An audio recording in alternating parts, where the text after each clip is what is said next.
The black barbershop is just not the barbershop.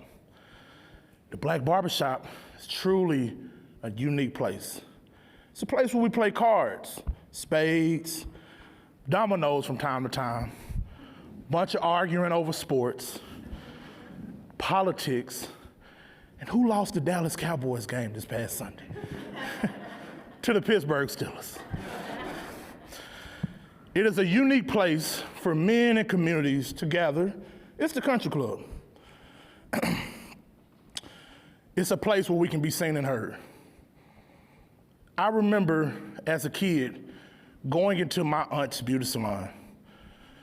That metal door coming open, the bells that hung there from the roof of the door, as it hits the door, the sound of it, walking inside, the smell of the 80s perms,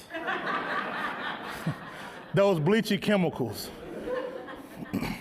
Wow, I can smell it today. And I remember sitting there, it was maybe about 4 stations, sitting there in Sylvester's barber chair, little booster seat, my small feet dangling there from the chair. Me and Sylvester would always have interesting conversations.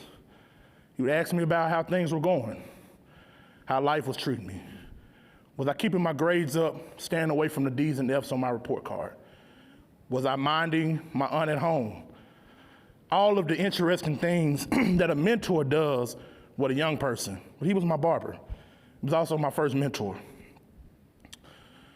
Hello, I'm Lorenzo Lewis, founder and visionary for the Confess Project, and we are committed to unleashing the unhidden potential in barbershops across America and addressing the mental health crisis that exists in the black community through the barbershop. There's an African proverb that says that when a child does not feel warmth from the village, that they will burn it down. Do y'all hear me? When a child does not feel warmth from the village, they will burn it down. Let me tell you what that looked like for me. My dad died when I was 8 years old. And as a result of that, I had impulsive behavior, anger, would lash out, would have a heck of a time in the classroom with educators.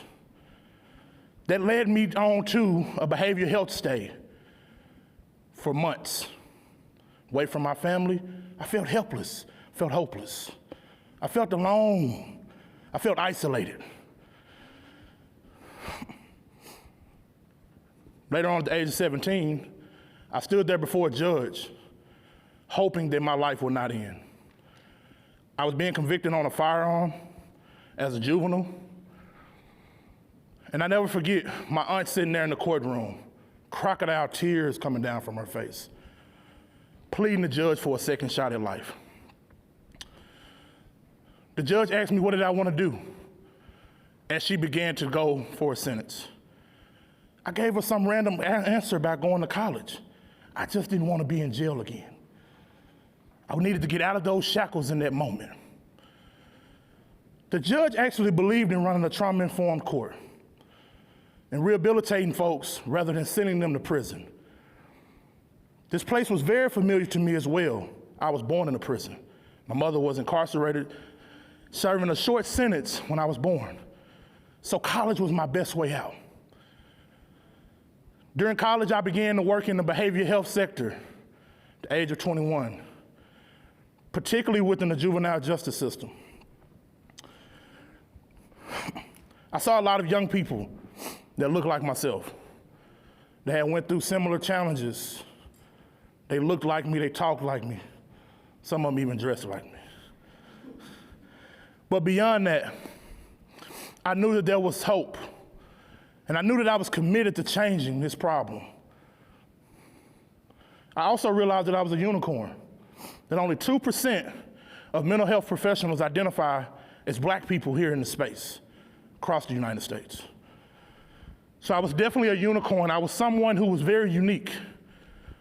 The CDC states that suicide is the second leading cause of death for black men and boys between the ages of 18 and 40. Let me tell you what this looks like. There's a barber in Tennessee that has a client sitting in his chair. First thing the client says is, hey, go ahead and trim me up, man. It's gonna be my last haircut today. What do you mean? The client said he wanted to kill himself. Do you know what that would do to you if someone sat there in front of you and said they wanted to take their life? My God, I'm glad he had the training we provided. The Confess Project has a solution for this, and we're training barbers on 4 unique skills: active listening, validation, positive communication, and how to reduce mental health stigma. Rapid response with clients and serving with their barber every day like that person. How does this look culturally that a lot of black men hold things in? They feel that they're alone. They feel that they have to take the weight onto the world. Oftentimes, barbers are in a unique role to help combat this through conversation. They're there to support them and let them know that this is something that's common. A barber that's not trained may make the notion to suck it up, figure it out. This can be devastating consequences that can lead to some bad negative outcomes. There was a study at Harvard University that showed that barbers are, yes, mental health, suicide prevention gatekeepers, and that they're in a unique role to change our communities and the black communities through barbershops. There's a lot of young people, just like myself, going in these barbershops in their booster seat with their feet dangling, with that mentor, getting that support, feeling loved, seen, and celebrated. The barbershops are in a unique position to change the unseen mental health crisis in the black community. Will you join us? Thank you.